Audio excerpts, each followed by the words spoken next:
Baby Natasha in Say Cheese. Haven't read this one for a while. Elmo raced around the corner and spun through the revolving doors of the Furry Arms Hotel.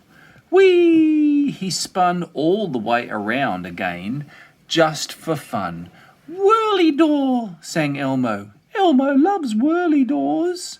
Elmo was on his way to play with baby Natasha. The little monster lived at the Furry Arms with her parents, Ingrid and Humphrey, who worked there. Ingrid and Humphrey were in the lobby. Hi, said Elmo. What's up? We're off to the photo studio, answered Ingrid. Today, Natasha is to have her picture taken. Would you like to come along? Oh, yes, said Elmo. Wonderful, said Ingrid. Do we have everything, Humphrey dear? Let's see, he answered. There's Natasha's stroller and her diaper bag, her fire truck, her high chair, her parasol.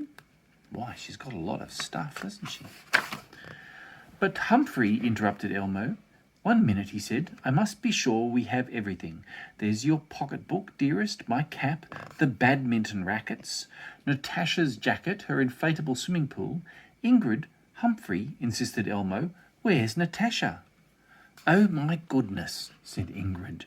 She slipped our minds. How silly. Maybe she's with our bellhop, Benjamin. Will you go check, Humphrey, my sweet? Certainly, my dear, he answered. Come along, Elmo.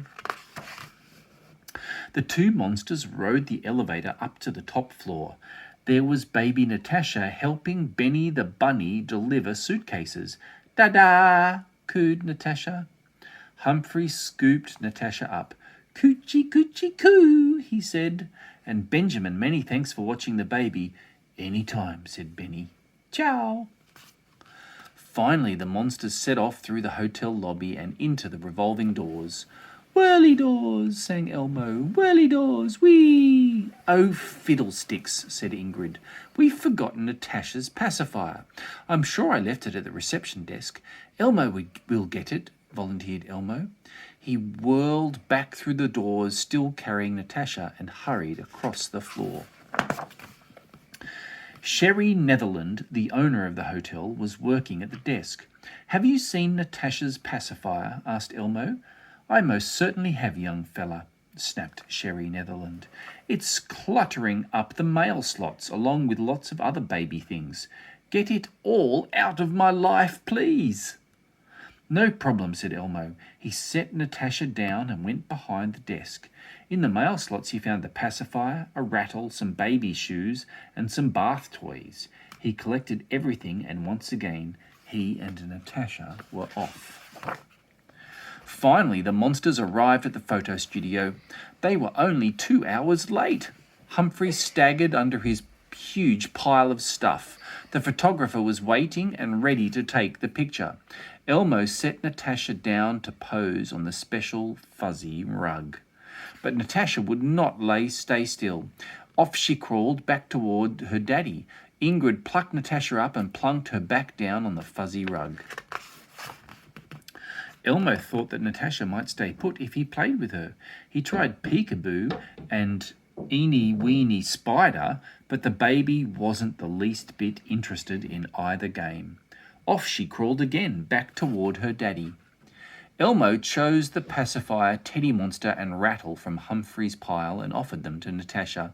The little monster gurgled, but she shook her head. No! The photographer was beginning to get impatient. He sighed, folded his arms across his chest, and tapped his foot, tappity-tap-tap, on the floor. This time Elmo brought the baby her bottle, books, and bath toys. She battered them away. Whack! Ingrid tooted the horn. Natasha scrunched up her face and pressed her little paws over her ears. Off Natasha crawled again, back towards her daddy. Again, Ingrid plucked her up and plunked her back down on the fuzzy rug. And then Natasha began to cry. Soon she was screaming and howling and shaking her little fists and feet. That's it, said the photographer. I've had enough. Why don't you bring your baby back when she's in a better mood? He began to put his camera away. Please, Ingrid said. This isn't like Natasha. Just a few more minutes.